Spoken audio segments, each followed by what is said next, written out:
उसने मुझसे कहा कि मुझे अपनी कुछ न्यूड पिक्चर्स भेजो। मैंने कहा कि मैं कंफर्टेबल नहीं हूँ।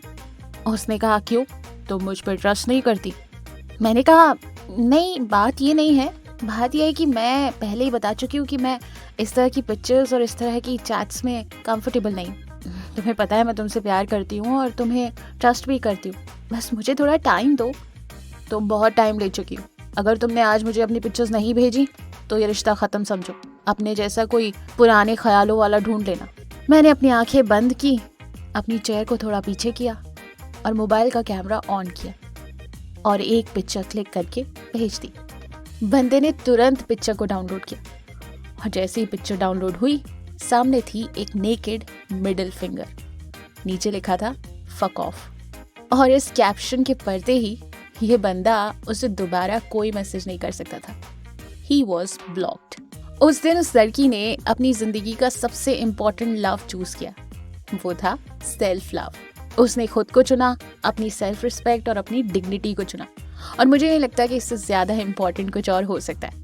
क्यों, इससे प्यारी लव स्टोरी सुनिए कभी। हेलो एंड वेलकम, मैं हूँ आरजे प्रिया और आप हैं आपके अपने रेडियो पर। अब आप कहेंगे प्रिया ये कहानी किसकी थी, आपकी? क्या फर्क पड़ता है, मेरी थी या किसी और की? मैसेज तो सॉर्टेड था, कहानी तो मीनिंगफुल थी। एंड आई एम श्योर बहुत सी लड़कियों और बहुत से लड़कों की लाइफ में ये सिचुएशन आई होगी। अगर पहले नहीं पता तो अब आपको पता है कि आपको क्या करना है। सबसे पहले खुद को चुने। अगर लगे कि ये चीज़ अनकंफर्टेबल है, न्यूड पिक्चर्स ना सही कुछ और भी नहीं पसंद तो नहीं पसंद। ये जो ना शब्द होता है ना, ये होता तो बड़ा नेगेटिव है, बोलना भी बहुत मुश्किल होता है।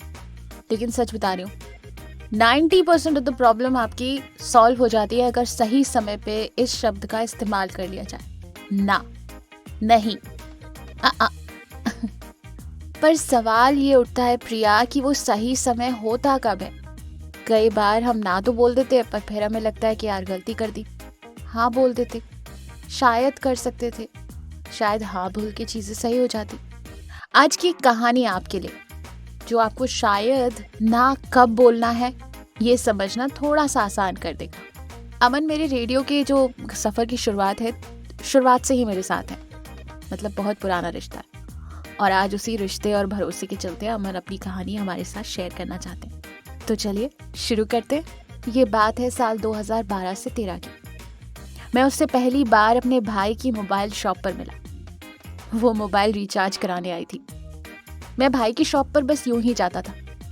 फिर साल 2013 में भाई का एक्सीडेंट हो गया और वो हमें छोड़कर चले गए। भाई मेरे बहुत क्लोज थे और बड़े पापा के इकलौते बेटे थे। हम सब टूट गए थे। मैं बहुत उदास हो गया था, भाई की कमी बहुत महसूस होती थी।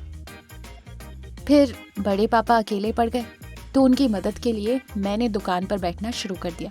उस बीच ये मेरी दुकान पर हर दूसरे तीसरे दिन आया करती थी। मोबाइल रिचार्ज से बातें शुरू हुई और फिर दोस्ती में बदल गई। फिर हम घंटों बातें किया करते थे। एक दिन मैंने उससे यूं ही कह दिया कि तुम्हें शायद मुझसे प्यार हो गया, और उसने हंसकर मना कर दिया। उसका शॉप पर आना अब थोड़ा रेगुलर हो गया था। किसी न किसी बहाने वो हर दिन शॉप पर आ जाया करती थी। मोबाइल रिचार्ज वाली बात थी तो नंबर्स तो पहले ही एक्सचेंज हो गए थे। अब बातें शॉप से हटकर फोन पर शुरू हो गई थी। हम घंटों बातें करने लगे थे, कह सकते हैं फ्रेंड से कुछ ज्यादा हो गए थे। फिर उसका बर्थडे आया। वो वेट कर रही थी कि मैं उससे विश करूं। मैंने यूं ही कॉल लगाया और बर्थडे विश करने के बाद पूछा कि और पार्टी कहाँ है? उसने कहा कि तुम दोगे पार्टी, मैं तो तुम्हारा ही वेट कर रही थी। मैं उस दिन बहुत खुश था, वो मेरी लाइफ का बेस्ट डे था। मैंने उससे कहा 5 मिनट दो, अभी बताता हूँ। फिर मैंने अपने दोस्त को फ़ोन लगाया। मैं बेस्ट जगह चूज़ कर रहा था, नर्वसनेस में कुछ याद ही नहीं आ रहा था। फिर मेरे दोस्त ने एक जगह का नाम बताया। मैंने कहा ठीक है। 10 मिनट में मैंने उसे लोकेशन भेजी और कहा इस जगह आ जाओ। वो तैयार होकर आधे घंटे में वहाँ पहुँची। बहुत प्यारी लग रही थी। उस दिन हमने केक काटा, उसका बर्थडे सेलिब्रेट किया, खाना खाया, ढेर सारी पिक्चर्स साथ क्लिक की। और उस दिन मैंने उससे कह ही दिया I like you, will you marry me? उसने भी तुरंत हाँ कर दिया, जैसे मेरे पूछने का ही इंतजार कर रही हूँ। मैं तो उस दिन 7वें आसमान पे था। उसके बाद मैंने खुश होकर सबको बता दिया कि मैं शादी कर रहा हूँ। सबने हाँ करा। मम्मी को उसकी फ़ोटो भी दिखाई। मम्मी भी बहुत खुश हो गई, मम्मी को वो पसंद भी आई। फिर मैंने उसको कहा कि तुम अपनी फैमिली में बात कर लो। उसने कहा तुम टेंशन मत लो, मैं सब संभाल लूँगी। हम रोज़ मिलते थे, बातें करते थे, बेस्ट मोमेंट्स जीते थे। फिर एक दिन बातों ही बातों में मेरे पुराने बचपन के दोस्त का फ़ोन आया। मैंने उससे भी बताया। उसने न जाने क्यों कुछ डाउट या शंका में मुझे सजेस्ट करा कि शादी फैमिली की मर्जी से बाद में करना, पहले कोर्ट मैरिज कर लो। मैंने भी कहा ठीक है। हम गए वकील के पास, मैं और वो। वकील ने हमें बताया कि कोर्ट मैरिज के 3 स्टेप्स होते हैं। उसने हाँ कहा। वकील ने कहा कि तुम अभी जो मेरे सामने बोल रही हो वो सब कोर्ट में बोल देना, चीज़ें आसान हो जाएगी। हमसे कुछ डॉक्यूमेंट्स भी मांगे गए। मैंने अपने डॉक्यूमेंट्स की तैयारी कर ली। उसने अपनी मम्मी को बोल दिया कि वो शादी करना चाहती है। उसकी मम्मी ने बड़े प्यार से पूछा कि लड़का कौन है और क्या करता है। उसने मेरे बारे में बताया। मम्मी ने पहले तो कुछ नहीं कहा, लेकिन फिर दीदी के साथ मिलकर उसको भड़काना शुरू कर दिया और फिर दीदी ने अपनी तबीयत का बहाना करके उसे अपने पास बुला लिया। हमारी बातें बंद हो गई और फिर मम्मी ने कह दिया कि हमें सरकारी नौकरी वाला दामाद ही चाहिए। कोर्ट मैरिज का पहला स्टेप आ चुका था, पर वो अपनी दीदी के पास गई थी और हमारी 2 महीने बात नहीं हुई। फिर 2 महीने बाद हम मिले। उसने मुझसे साफ मना कर दिया कि मम्मी ने कहा है कि सिर्फ सरकारी नौकरी वाले लड़के से ही शादी करेंगी। उस दिन से 1 साल मैं बहुत परेशान रहा। उससे और उसकी मम्मी को कन्विंस करने की बहुत कोशिश की। अब इसका बात करने का और साथ रहने का तरीका भी बदल गया था। बहुत रूखा बिहेव करती थी, मुझे बहुत तकलीफ भी होती थी। मेरी माँ से मेरी हालत देखी नहीं गई। उन्होंने कहा कि तू इस लड़की को छोड़ दे, भूल जा, ये ठीक नहीं। टाइम लगा, पर धीरे धीरे माँ की बात मान ली और उसे छोड़ दिया। आज मैं सिर्फ अपनी माँ के लिए जीता हूँ। ये थी अमन की स्टोरी और मैं अमन को पर्सनली जानती हूँ। दुखी तो है पर अब मूव ऑन कर चुका है। I am proud of you Aman. अच्छा, ये वाली जो सिचुएशन है ना, सरकारी नौकरी या एक सेट करियर या इतने पैसे, इतनी प्रॉपर्टी, ये 90% ऑफ द रिलेशनशिप्स में आती है।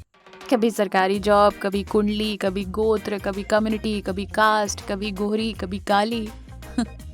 इन सब में उलझ कर न जाने कितने प्यार भरे रिश्ते यूं ही टूट जाते हैं और फिर हम कहते हैं जोड़ियां तो आसमान में बनती हैं।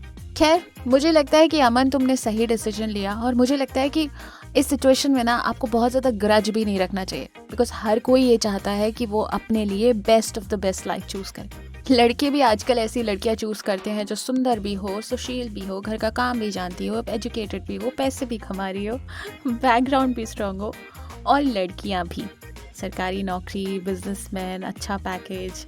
कड़वा है पर सच है। कोई बुराई नहीं है, अपने लिए बेटर लाइफ चूज़ करना, अपने लिए बेटर लाइफ की उम्मीद करना गलत नहीं है, पर गलत है तो किसी को फॉल्स होप देना। आपको अच्छे से पता होता है कि आपके घर में क्या रिक्वायरमेंट्स हैं, फिर चाहे वो लड़का हो चाहे लड़की। तो अगर वो रिक्वायरमेंट्स मीट आउट नहीं कर रही हैं तो प्लीज़ किसी को झूठी तसल्ली या झूठी उम्मीदें ना दें, उसका फ़ायदा ना उठाएं, उसके दिल के साथ ना खेलें। आपको नहीं पता कि वो इंसान कितना सीरियस है। कहते हैं ना कि प्यार तो बस हो जाता है, और अगर ऐसी सिचुएशन है तो फिर अपनी पूरी जान लगा दें, धोखा ना दें। तो ये है अमन की कहानी। आई होप बहुत सारे लोगों को इस कहानी से कुछ सीखने को मिलेगा और शायद रिलेट भी कर पाएँ। आप भी अगर अमन से कुछ कहना चाहते हैं तो कमेंट सेक्शन में ज़रूर लिखिएगा, और ऐसी अगर आपकी भी कोई प्यारी सी स्टोरी है तो हमारे साथ शेयर ज़रूर कीजिएगा। और वो लोग जिन्होंने मुझे कमेंट्स किए हैं, जैसे कि विनय पाल, शहबाज, रॉकिंग नेक्स, आशीष कुमार, मुकुल आनंद, नीलेश कुमार, रितेश रंजन, सॉरी यहाँ डांटा भी इन्होंने मुझे। Thank you so much messages और कमेंट्स करने के लिए और साथ में जुड़े रहने के लिए शुक्रिया। कोई भी अपनी कहानी, स्टोरी, डेडिकेशन, मैसेजेस कुछ भी हो मुझे इस आईडी पर ज़रूर लिखिए। आप कमेंट सेक्शन में भी छोड़ सकते हैं। एंड स्टे ट्यून, ख्याल रखिए और सुनते रहिए आपकी आरजे प्रिया के साथ आपका अपना रेडियो। बाय।